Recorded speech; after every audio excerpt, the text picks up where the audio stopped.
গাজায় বর্বরচিত গণহত্যা, ভারতে ওয়াকফ বিল পাস ও মুসলিম নির্যাতনের প্রতিবাদে বিক্ষোভ মিছিল করেছে জমিয়াতে উলিমায়ে ইসলাম বাংলাদেশ।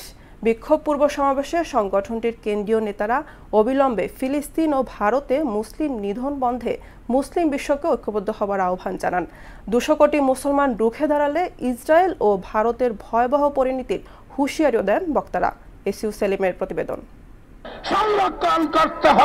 গাজায় বর্বরচিত গণহত্যা, ভারতে ওয়াকফ বিল পাস ও মুসলিম নির্যাতনের প্রতিবাদে শুক্রবার জুমার নামাজের পর বাইতুল মোকাররম মসজিদের উত্তর গেটে এই বিক্ষোভ সমাবেশের আয়োজন করে জমিয়তে উলামায়ে ইসলাম বাংলাদেশ।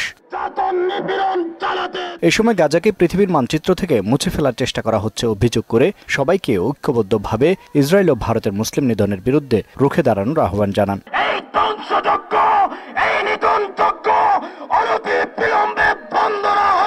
আমরা সকলেই জিহাদের জন্য প্রস্তুত আছি ইনশাআল্লাহ। গাজা এবং রাফা ইহুদিবাদের কবরস্থান রচিত হবে। 200 কোটি মুসলমানের মধ্যে একজন মুসলমান জীবিত থাকতে বাইতুল মুকাদ্দাস কখনোই ইহুদিদের হাতে যেতে পারে না। 15 লাখ গাজাবাসীকে নিধন করে মসজিদুল আকসা কুক্ষিগত করার চক্রান্ত সফল হবে না দাবি করে ইহুদি ও হিন্দুত্ববাদীদের বিরুদ্ধে লড়াই অব্যাহত রাখার ঘোষণাও দেন তারা।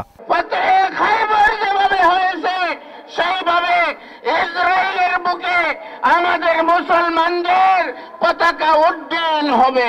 ইসরায়েল আর ইসরায়েলের মিত্র শক্তির সকল রকম পণ্য বয়কট করতে হবে। সমস্ত প্রোগ্রামে ইনশাআল্লাহ আমরা সদা সর্বদা স্বতঃস্ফূর্তভাবে অংশগ্রহণ করব। ওরা মানবতা বিরোধী হিসাবে ইতিমধ্যেই আখ্যায়িত হয়ে গেছে। সমাবেশ শেষে একটি বিক্ষোভ মিছিল বাইতুল মোকাররম উত্তর গেট থেকে পুরনো পল্টন মোড় হয়ে নাইটিঙ্গেল মোড়ে গিয়ে শেষ হয়। এসইউ সেলিম, মোহনা সংবাদ, ঢাকা।